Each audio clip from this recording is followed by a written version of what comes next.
easy and portable chainsaw, a mini chainsaw, easy for cutting.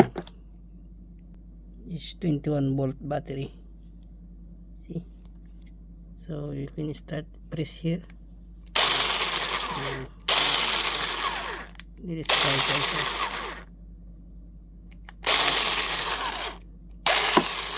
easy to use.